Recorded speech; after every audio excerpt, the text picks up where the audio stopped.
Hello दोस्तों, राधे राधे, जय श्री कृष्णा। कैसे हो आप सब लोग? चलिए, आज अपन नए थिंकर आए लेके आए हैं, वो भी कौन सा? ओ एम एन रॉय। पिछली क्लास में अपन ने कौन सा थिंकर पढ़ा था? ई वी रामास्वामी पेरियार जी। और आज नए थिंकर के साथ एक क्लास शुरू करते हैं। चलिए चलते हैं अपनी क्लास की ओर। तो थिंकर का नाम क्या है? M N Roy. उनका जीवन परिचय देखते हैं। उनका पूरा नाम क्या था? एम एन रॉय का पूरा नाम मानवेंद्र नाथ, एम से मानवेंद्र और एन से नाथ रॉय। ठीक है। उनका जन्म कब हुआ था? 21 मार्च 1887 में। कहाँ हुआ था? बंगाल में हुआ था। मृत्यु कहाँ कब हुई थी इनकी? 25 जनवरी 1954 में, यानी स्वतंत्रता गणतंत्र दिवस से 4-5 साल बाद। ठीक है।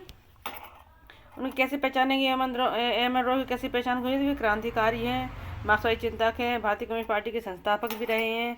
बाद में रेडिकल ह्यूमनिस्ट की स्थापना भी इनके द्वारा की गई है। ठीक है। नेक्स्ट चलते हैं।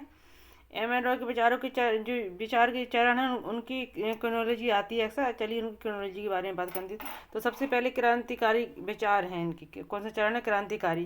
जो कब से कब तक रहा है? 1905 से 1917 तक इन्हें क्रांतिकारी विचार रहे हैं इनके। जी अनुसमय इस समय इन्होंने क्या क्या किस समिति से जुड़े हैं, क्या क्या इनके विचार है, क्या क्या क्या क्या वो आज देखते हैं। ठीक है। अनुशीलन समिति से जुड़े रहे हैं इस टाइम से। जी ब्रिटिश शासन के विरुद्ध सशस्त्र क्रांति में विश्वास किया है इस टाइम पे इन्होंने। विदेश जाकर अंतर्राष्ट्रीय समर्थन खोजा है। नरपंथी राष्ट्रवाद से असंतुष्ट रहे हैं जी। ठीक है। और उनके मुख्य विचार क्या है उस टाइम के? यानी स्वतंत्रता सुधार या याचिकाओं से नहीं मिल सकती है, इनका यह विचार थे जब जी क्रांतिकारी थे। नेक्स्ट कौन से विचार हैं इनके? क्रांतिकारी के बाद आएंगे मार्क्सवादी। दूसरे नंबर पे क्या है? मार्क्सवादी। तो मार्क्सवादी पे 1905 से 1917 तक क्या रहे हैं ये क्रांतिकारी। 1917 से 1928 तक क्या रहे हैं? मार्क्सवादी। ये मार्क्सवाद के टच में आ गया तो ये मार्क्सवादी रहे हैं। 1917 की रूसी क्रांति से प्रभावित थी। लेनिन से मुलाकात हुई है इनकी। 1920 में ताशकंद में सीपीआई की स्थापना की है। लेनिन बनाम रॉय। औपनिवेशिक प्रश्न है इनका। ये आता है, क्वेश्चन है जी। ठीक है। कोई कुछ नहीं है, कोई विचार नहीं है। लेनिन राष्ट्रीय बुर्जुआ वर्ग से गठबंधन किया है इन्होंने।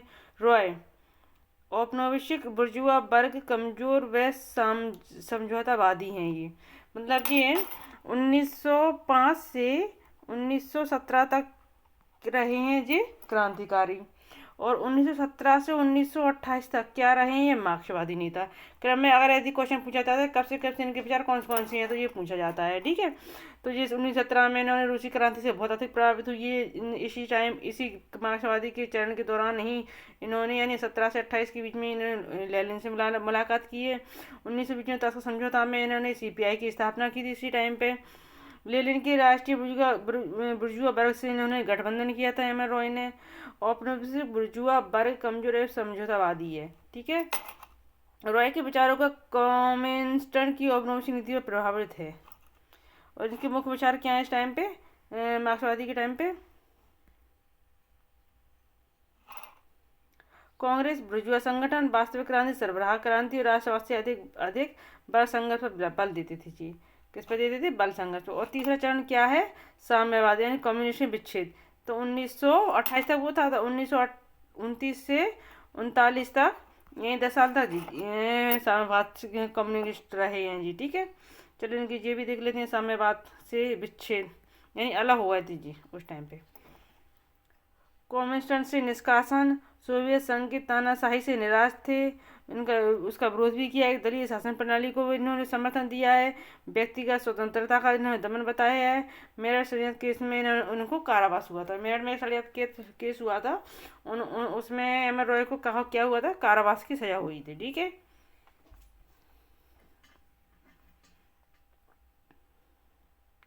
फिर चौथा चरण क्या है?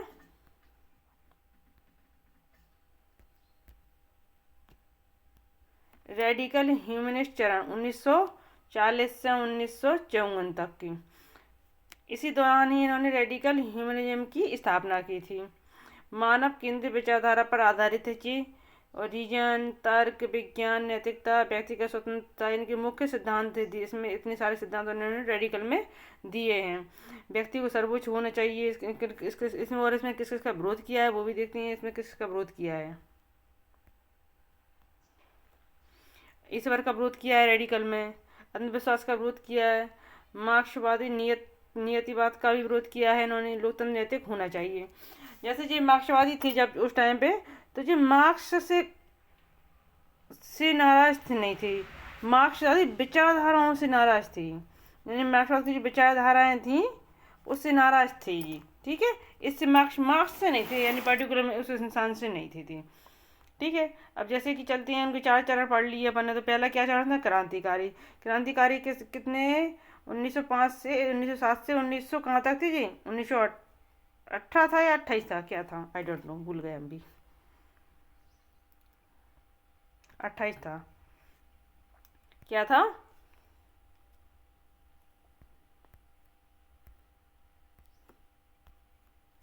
उन्नीस सौ सात से 1928 मार्क्सवादी, सॉरी क्रांतिकारी रहे जी। 1929 से 1939, सॉरी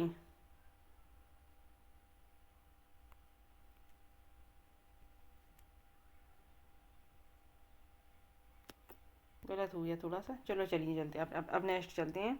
1907 से 1917 क्रांतिकारी। 1917 से 1928 मार्क्सवादी। 1929 से 1939 साम्यवादी का विच्छेदन। 1940 से 54 क्या रहे हैं ये? रेडिकल। सही में आ गया आप जी? एक बार फिर से लिखेंगे।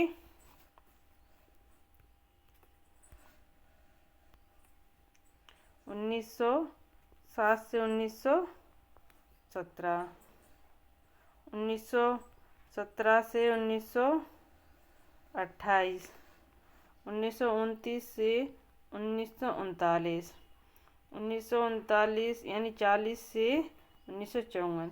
पहले में रहे क्रांतिकारी, फिर रहे मार्क्सवादी, फिर साम्यवाद का विच्छेदन किया, फिर रेडिकल बन गए ये। ठीक है, तो 1954 तक।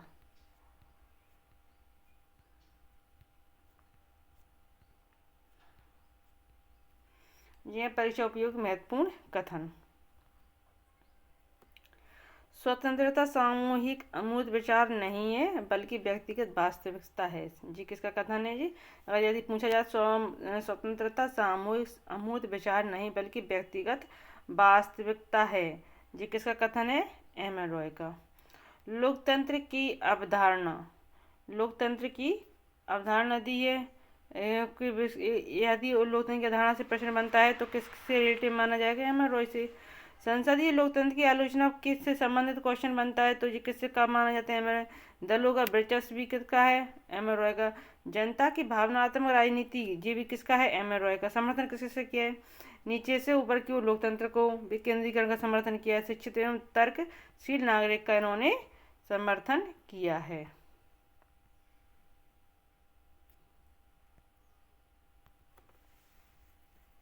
तर्कहीन जनता भीड़तंत्र, यानी तर्कहीन तंत्र बराबर भीड़तंत्र। राष्ट्रवाद पर विचार दिए हैं। प्रारंभिक समर्थन बाद में इनके बाद प्रारंभ में इनका समर्थन के बाद में इसकी आलोचक बन गई थी जी एम एन रॉय, यानी मार्क्सवाद के। राष्ट्रवाद क्या था? भावनात्मक था, हिंसा व्यक्ति विरोधी हो सकता है, अति राष्ट्रवाद के विरुद्ध चेतावनी दी है। धर्म पर विचार कैसे हैं इनके? कट्टर। कैसे हैं? कट्टर धर्म के हैं जी।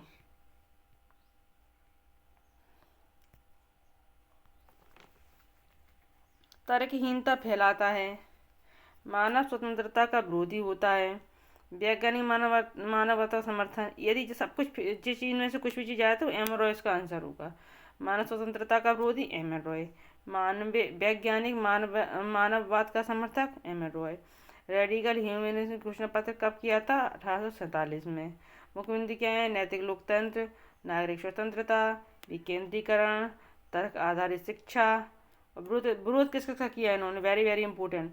फांसीवाद का विरोध किया है, साम्यवाद का विरोध किया है और धार्मिक कट्टरता का भी विरोध किया है। किसने? एम एन रॉय ने। एम एन रॉय का फुल फॉर्म बताएं सभी लोग। यस, मानवेंद्र नाथ रॉय। नेक्स्ट चलते हैं। इनके प्रमुख ग्रंथ यानी प्रमुख किसके क्या क्या लिखा है इनके द्वारा? वेरी वेरी इंपॉर्टेंट है। इंडिया इन ट्रांजिशन किसके द्वारा लिखा गया है? एम एन रॉय के द्वारा। रीजन रोमांटिक एंड रेवोल्यूशन किसके द्वारा लिखा गया है? एम एन रॉय के द्वारा। न्यू ह्यूमनिज्म पूछा जाता है, वेरी वेरी इंपॉर्टेंट है, ये तो बहुत ही ज़्यादा इंपॉर्टेंट है। किसका है जी? एम एन रॉय का। बियॉन्ड मार्क्सिज्म ये भी किसका है? एम एन रॉय के। शुरुआत से ही ये मार्क्सवाद के समर्थक रहे हैं, फिर बाद में आके उनके कट्टर विरोधी हुए किसके? मार्क्सवाद के। साइंटिफिक पॉलिटिक्स किसका है? एम एन रॉय का। रेडिकल ह्यूमनिज्म मानव एम एन रॉय का। नैतिक लोकतंत्र एम एन रॉय का। व्यक्ति की स्वतंत्रता का विचार, तर्कवाद, ये सब किससे रिलेटिव है? एम एन रॉय से रिलेटिव है। ठीक है।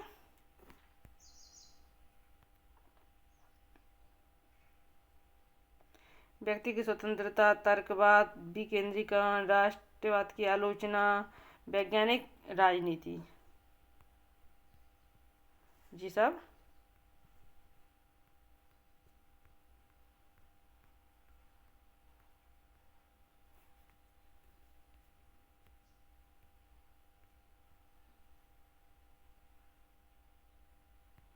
सीपीआई था। इसमें सीपीआई का फुल फॉर्म बताना था।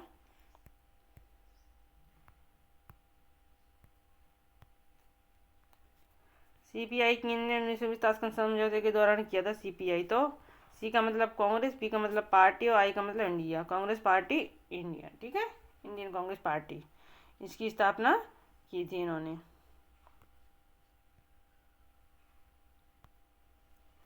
चलिए दोस्तों, जो थ्योरी लेके आए थे अपन एम ए रॉय की, वो तो मैंने कंप्लीट कर दी है। वो भी बस किस किस पर्पज से है जी? Only exam.